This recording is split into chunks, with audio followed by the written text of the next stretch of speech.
big and hooked over. Correct. I don't look like your typical animated villain character. And I would argue no Jewish person looks like that. Only propaganda looks like that. Wait, so does that mean— I'll let you Google that one.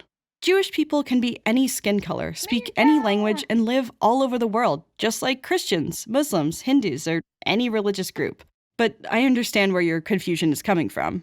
Jewish people are considered an ethno-religious group of people. When someone says they're Jewish, they could mean they go to a temple for religious services, they were taught to speak Hebrew or Yiddish, and they observe Jewish holidays, cultures, and traditions. Or they could simply identify with and participate in their Jewish heritage and community in their own secular way, so without the religious stuff. And there's also a huge gray area in between, because everyone's different. But no matter how they may express themselves, your Jewish friend probably knows the best place in town to get a bagel. And no matter what you think of them and their lifestyle, they are still Jewish. Which is still confusing, I know. And also, like, just because race realism is bullshit and not real doesn't mean that culture isn't real, right? Like, there are going to be things that are stereotypes that are sometimes true or generally My goddess true. is live. Oh my god, hi Jenna. Hi. How's it going? Hi. I brought my pussy for you. Just for you.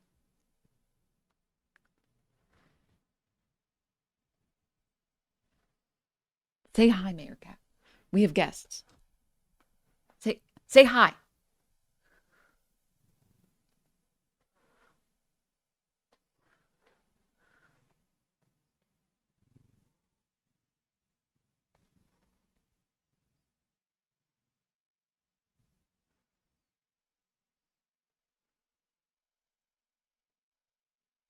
Good, Mayor Cat.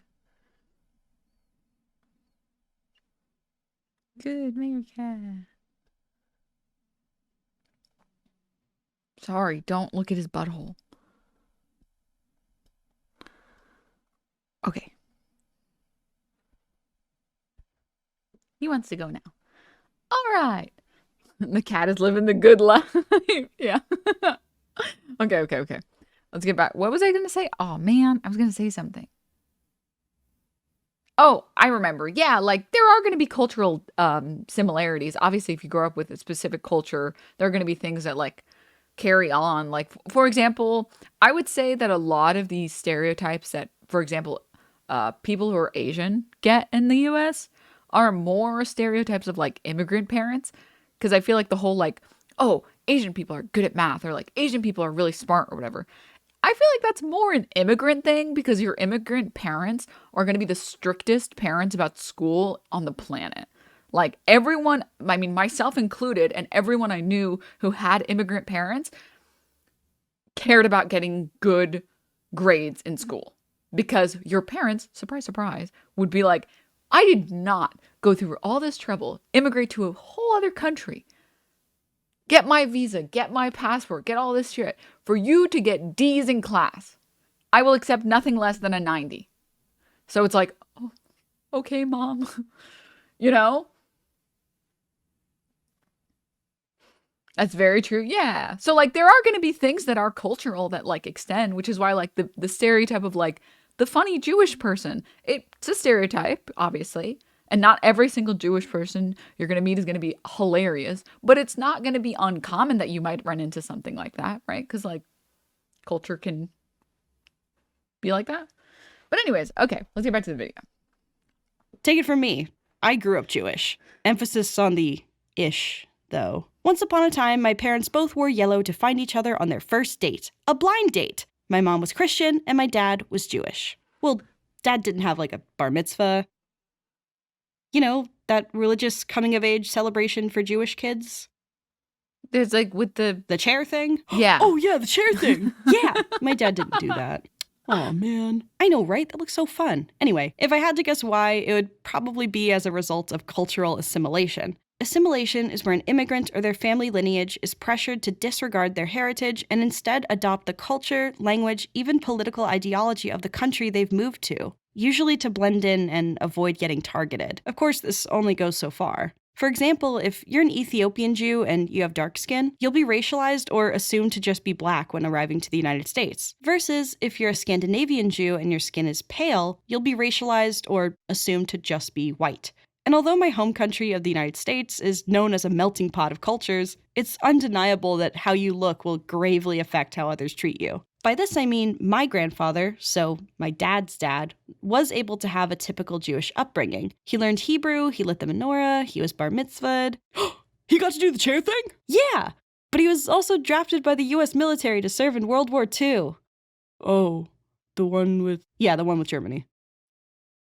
Fun fact, when my grandfather served, there was only a priest and a church for Christian religious services, no temples or rabbis for Jews like him. But it was highly encouraged that everyone in the army attend church. So he, a Jewish man, attended Christian church to blend in, to assimilate. Why didn't he just not go? No one was making him. Well, sure, no one forced him to go to church. They didn't need to.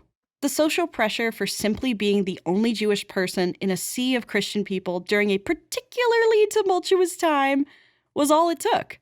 And the vocab word for this is called Christian hegemony. Hegemony? Hold on. Christian hegemony. Christian hegemony. Hegemony. All right. And I don't know about you. You know what? That word is spelled really fucking stupid, okay? I think that one's just on English. English is a fucking stupid language. That word just fucking sucks, all right?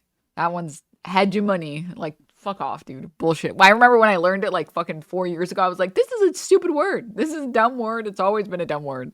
But if I survived something like that, I'd be hesitant to raise my family outwardly expressing their Jewish heritage. World War II may have ended a long time ago, but those ideologies are still I have to go very pee, but much I'm still alive listening. and 1 second. active today. But I'll get into that later. Because it's not like this Jewish heritage was hidden from my dad. He always knew he was Jewish. His friends did too. That's how he ended up getting elected as president of his friend's B'nai B'rith chapter. Wait, what? I can't. Yes, you can. You're Jewish. Well, yeah, but I don't go to church. Temple. Sorry, but still, why me? Well, Ethan's flunking math, Mitch is still on the teacher's bad side for flirting with Erica every day in second period, and I'm still grounded for sneaking out. But your record is clean. What about Morty? He's a good kid. He can't, he's Catholic. What? Then why is he here? He's the only one who can drive, duh. My dad accepted this position at first. After all, he ran unopposed. But he resigned soon after, because as he told me, he felt like a fraud. He didn't grow up doing the typical Jewish things like his dad or his friends did. He couldn't even speak Hebrew. And my dad told me this feeling has followed him his whole life. When he and my mom were about to get married, he was scared that marrying a Christian would mean, quote, turning his back on his heritage. So, to honor my dad's heritage, his father said a Jewish prayer in Hebrew to bless their marriage, in addition to the regular American and Christian wedding traditions. It was definitely not Orthodox. It was probably not kosher. But if you ask me, I don't think that makes my dad any less Jewish than his dad. And although he had never really been in any kind of religious setting until he met my mom, my dad was open to trying it out. Like I said, my mom was Christian. Lutheran, to be exact. Which is basically a spin-off of Catholicism because a guy named Mart had 99 problems, but the Pope was not going to be one, baby. He's starting his own church. My dad told me he converted to Lutheranism so my brother and I would be raised under one faith. That way, he could fill in the blanks on our Jewish heritage if we were ever confused. And he tried his best. I'll give him that. But honestly, there were so many holidays and I couldn't keep track, so I just smiled and nodded and ate the little chocolate coins he gave me, and the rest is history. Wow. So despite your parents' differences in their upbringing, love really does conquer all. Yeah, that's what I thought too, but... Oh, no. The video should end right here. Puff, thank you for the 32 months. Thank you. It's so nice to meet you. What happened to Aubrey? I liked her.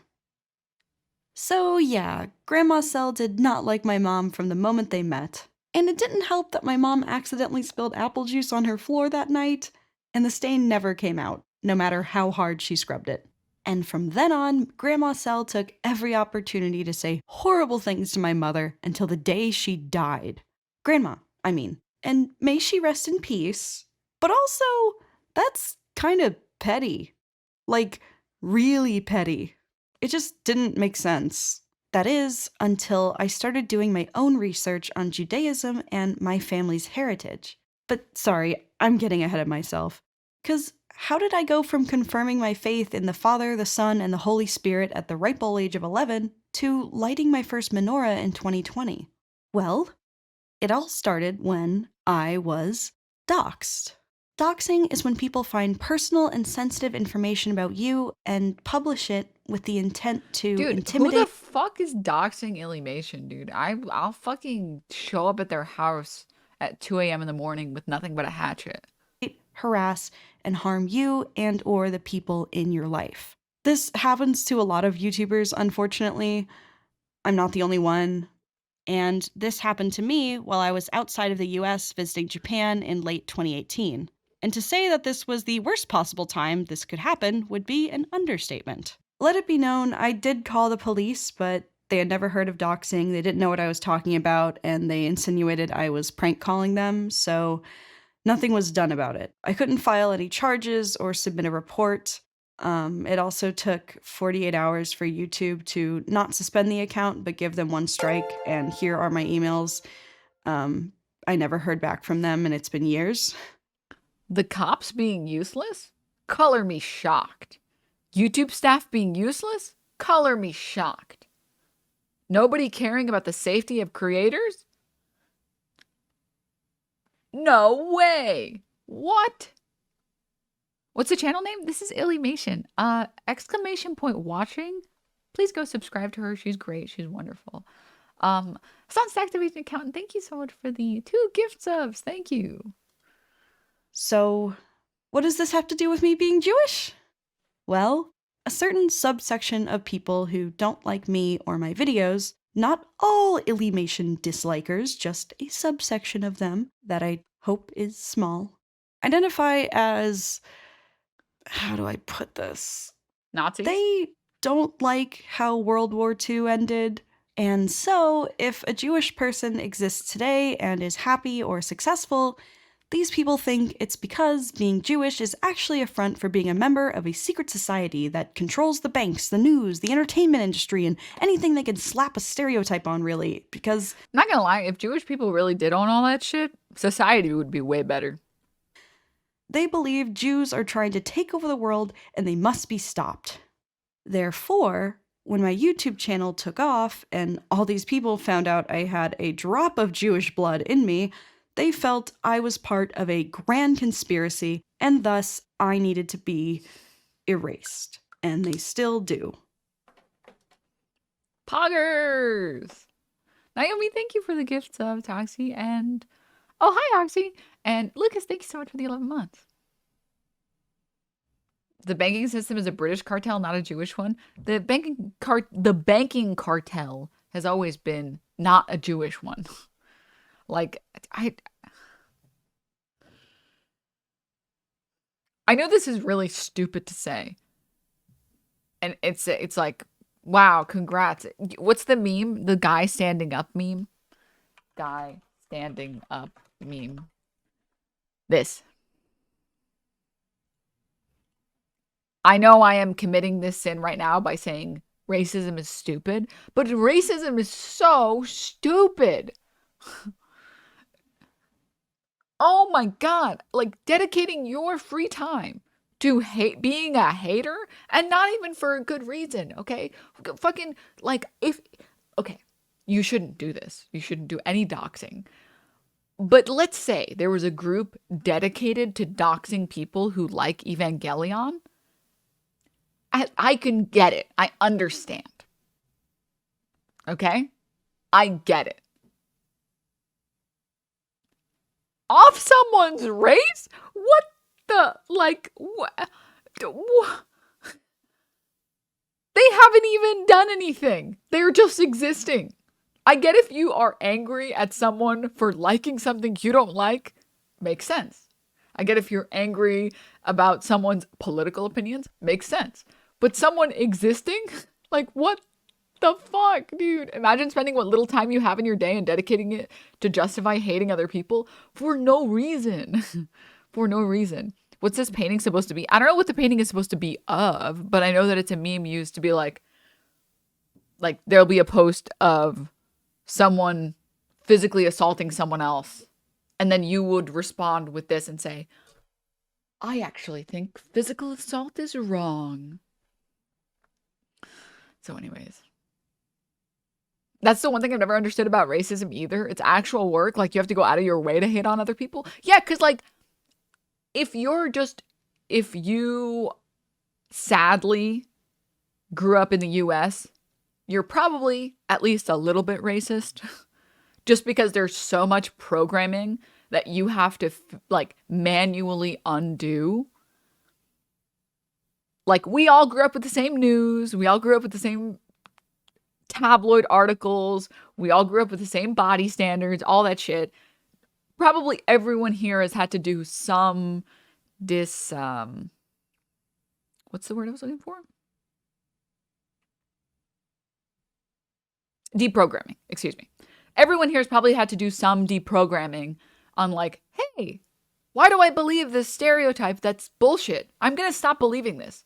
I can't believe I've went this long believing this. This is stupid.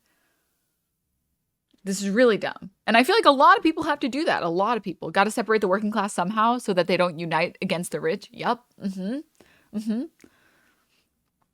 Hatred it's always learned. It's never natural. Yeah. The painting is called Freedom of Speech. It's the first of 4 freedom paintings by Norman Rockwell, inspired by FDR's 4 freedoms: speech, worship, want, and fear. Interesting. Okay. True. I always feel weird when a white person says that they're not racist. When I, as a BIPOC, had to deprogram myself and now internalize self-racism. Yeah, exactly. I mean, I remember growing up and seeing the welfare queen garbage. I remember growing up and seeing the Mexicans are lazy garbage. Like, I remember seeing all that shit and being like, wow, is this true? And then growing up and being like, wow, this is not true. This is just racism. What the fuck? They're just putting racism in my news TV. Like, huh? Like, this is just bullshit. What the fuck? Oh my God. So like, yeah, I don't. So here's the thing, Chad. I can understand if you never went through the effort to deprogram all of the racist things that, like, at least in the US, that like American upbringing pours into you. Okay?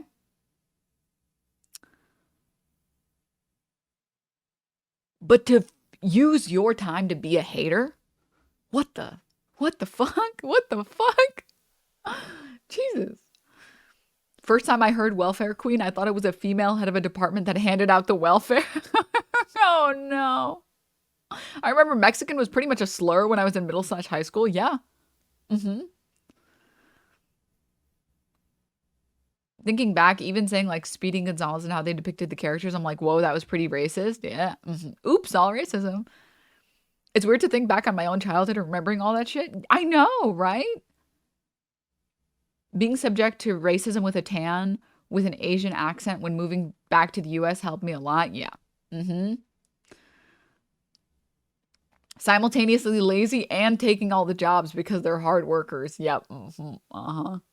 European upbringing also teaches you racist shit. It's just a different flavor. Yeah, to be clear, like, probably every country is teaching its residents to be racist to some group of people, but I like to only speak from my experience growing up in the US, because I feel weird speaking on Europe, like Western Europe, when I haven't even been there. You know, like, I've read about it. Like, I know that like there's a lot of really bad propaganda about like Middle Eastern people that have had to immigrate because their country is a fucking war zone and they're refugees, and it's like, we can't allow the Browns to come here. 19.9 racism update, adding cartoon stereotypes to get children into it early.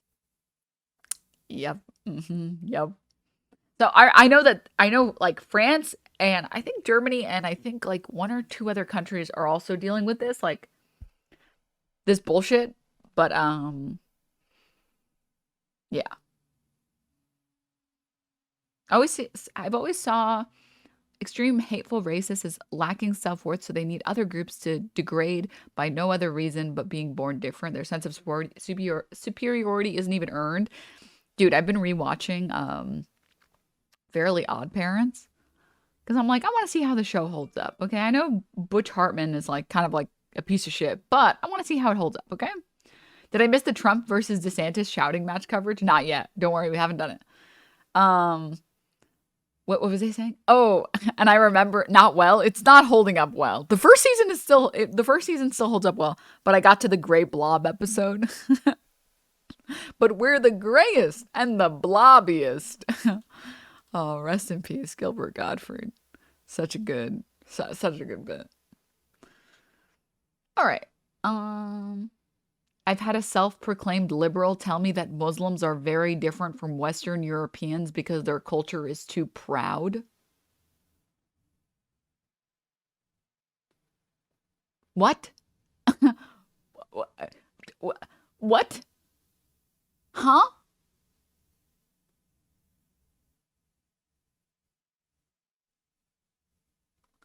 Nothing can cure liberals of their brain rot, I suppose. Okay, back to the video. Yeah, this was news to me too. Surprise! But after about 2 years of therapy, I realized, how is it that a group of strangers who want me and my family dead care more about my Jewish heritage than I do? That's not fair. It's my heritage, and you can't have it. So, after rigging Animal Crossing New Horizons of all the serotonin I could amidst the 2020 lockdown, I began researching Judaism to learn more about myself. And one of the first things I learned was, according to Orthodox Jewish standards, a child is only Jewish if their mother is Jewish. So either the mother has a Jewish mother, or the mother must convert to Judaism. Otherwise, her kid's not Jewish, even if the father is. Which made the Juice of 87 incident make a lot more sense. Perhaps my grandma resented her daughter-in-law not because of an apple juice stain on the linoleum, but due to the absence of this Orthodox standard in the family tree. A family tree that, from her perspective, would now end with my dad. When I learned this, part of me started to worry that this meant I wasn't actually Jewish, or I was horribly appropriating my dad's culture, or worst of all, I got doxxed for nothing? But the next thing I learned couldn't have come at a better time. One day, while sitting in on a Shabbat service over Zoom, one of the members played guitar and sang a song called Lador Vador, which means from generation to generation in Hebrew. It's a Jewish phrase that refers to passing on our traditions, culture, and history from one generation to the next, like lighting one candle and sharing its flame eternally. And I immediately thought back to when my dad would show me how to play dreidel, and all the times we made matzo ball soup together. Even back to when he tried explaining another Jewish holiday, while I stared at him blank-faced eating gelt. I didn't know it until I heard that song, but all that he did, that was Lador Vador. And sure, I didn't know a lick of Hebrew, and neither did he, but he still taught me about our family, and what it meant to be Jewish, no matter what anyone, including his own mother, would say. He didn't let the light go out. And it was in that moment, hearing that song, that I truly felt connected to my heritage for the first time. Since then, I've been slowly learning more and more about myself and, of course, making more and more Jewish friends, who also struggle with this. I thought it was just a me thing. Thankfully, those who would argue that I'm not actually Jewish are a super small group of people that I have yet to meet. And though I can empathize with where they're coming from, I feel like the world has changed and gotten a lot bigger, more complex. More importantly, I feel like there are issues we should be coming together on. Because I can assure you, an Orthodox Jewish person's lack of validation of my heritage isn't going to stop people like me, patrilineal Jewish people, from getting hate crimed. Hate like this has always been a problem. It didn't go away when World War II ended. I and all of your Jewish friends can assure you of that. And lately, it's become bigger, louder. I don't think non-Jewish people realize it, let alone know what to do to help. So, allow me. Remember in history class when the teacher would show us propaganda posters from decades, even centuries ago, and we would say, wow, those are so obviously horrible. It's so obviously conveying a dangerous message. How could anyone let this happen? And our teachers had to insist, though it seems obvious to us now, people did in fact shrug it off. And we know what that led to. Fast forward to today, I believe our modern day version of propaganda posters are dog whistles that circulate on social media. A dog whistle is basically propaganda that not only hides, but also thrives in plain sight. A lot of them will take the formula of a popular meme, but inject it with a sly dash of dog whistle. That way, when it's called out by the person or It's just a group being joke. targeted by it, the user can just say, "What? Nah, don't read into it like that." Or they'll pass it off as, "It's just a meme. Don't be so sensitive." But I'll bet you 10 gilts I've already eaten that you have come across a dog whistle before. I mean, That shit is just, you are not immune to propaganda. Yep. You are not immune to propaganda. Did you watch the video of the UFC Jewish fighter beating the shit out of a Nick Fuentes simp in the sparring match? I was gonna show that after this. As a nice palate cleanser. You know what I mean? But I was gonna say something about this. People think.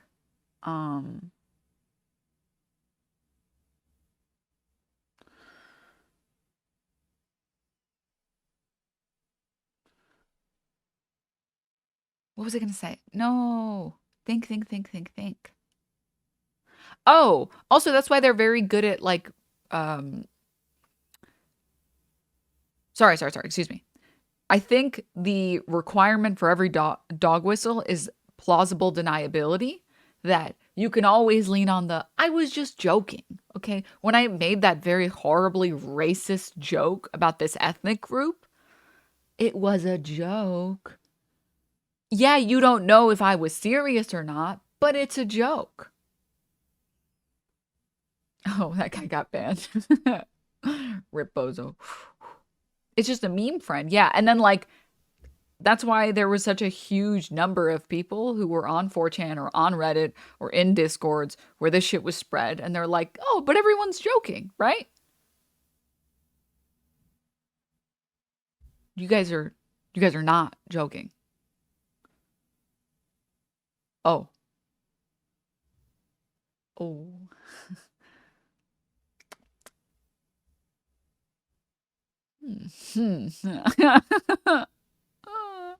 I gotta go. I gotta go now.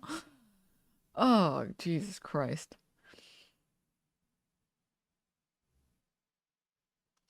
who hasn't procrastinated doing their homework by reading ridiculous conspiracy theories on Wikipedia till 2 in the morning? You know, the stupid ones like how Mark Zuckerberg, Beyonce, and other powerful people or celebrities are secretly lizard people, and they have exclusive meetings where they wear cloaks, do secret handshakes, and drink fruit punch they stole from children. But lo and behold, that is a dog whistle. That was like an orchestra of dog whistles. On the surface, those sentiments sound like the perfect LOL XD random meme content, because they're so ridiculous, right? Who would believe that? The thing is, though, these all originate from a very harmful piece of anti-Jewish propaganda written in 1903 called The Protocols of the Elders of Zion. Jewish people unfortunately know this document very well, so hearing anyone make light of these conspiracy theories is a major red flag. If you want to learn more about it, you can check out the United States Holocaust Memorial Museum's encyclopedia, which is linked in the description.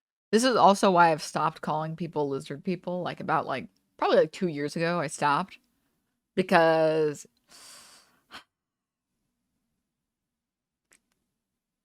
some fucking freaks have to be anti-Semitic.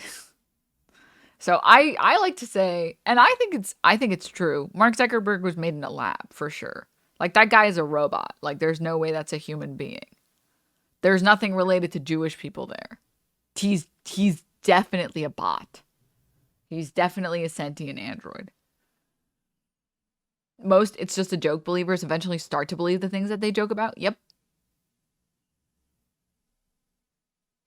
Description below. Now, of course, you could use one of these unknowingly, and that doesn't make you a horrible, irredeemable person. I mean, I've used dog whistles before without even realizing it, and I'm Jewish, but that's the problem. If you aren't aware what dog whistles are in current circulation, you could unknowingly use them, pass them on to others, and alienate your Jewish friends. Or worse, put them in danger, as speaking up in an environment rampant with dog whistle users would force them to out themselves to very dangerous people. There's an awesome TikTok creator named Zara Zahava who's really good at breaking down the origins of old and new dog whistles in bite-sized videos. I highly suggest you head to her page whenever you have a second. I'm sure you'll learn something new. Because I can assure you, every time you brush off a dog whistle as just a joke, you lose a Jewish friend and gain a Yahtzee!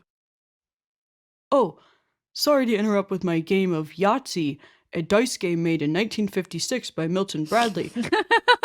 That's another thing. If you use TikTok, you know it's kind of hard to talk about this stuff online since words like that are understandably considered naughty words, and you'll get in trouble for using them. And although that censoring system means well, helpful educational content like this sometimes gets wrongfully flagged and punished because they use that naughty word. So although I can't say this word on this platform as it would risk my video getting removed, words like this need to be said out loud in real life. And if you think my situation is bad, that's nothing compared to what Jewish people who are more open about their identity have to deal with. I've had friends tell me how they've been harassed, stalked, literally hunted down and attacked by strangers in broad daylight because they're Jewish. Yes, World War II is over, but anti-Jewish ideals are thriving. They've just evolved with the times, and we need to catch up. That's why I'm making this video. Being Jewish should be a happy experience and a peaceful existence. Everyone I've gotten to know so far in this journey has been nothing but welcoming. When a friend's mom found out I was Jewish, she sent me home with enough kugel to feed a horse. And a bunch of my Jewish friends and fellow Jewish creators helped me construct this video. One of them being Raven from TikTok, Raven Reveals, and I'll have links to everyone's social media below. Thank you for watching my videos, especially this one, and as always, stay safe.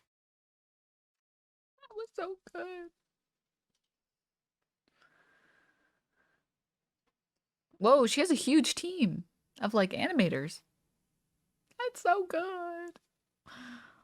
Social media censorship has been so detrimental to society. It's done for brand safety, not for user safety. Yeah. Well, if it was done for like user safety, they would just remove the content that was very clearly attacking these groups. You know what I mean? Okay. As promised, we do need a palette cleanser. And boy, do I have one for you guys. Boy, do I have one.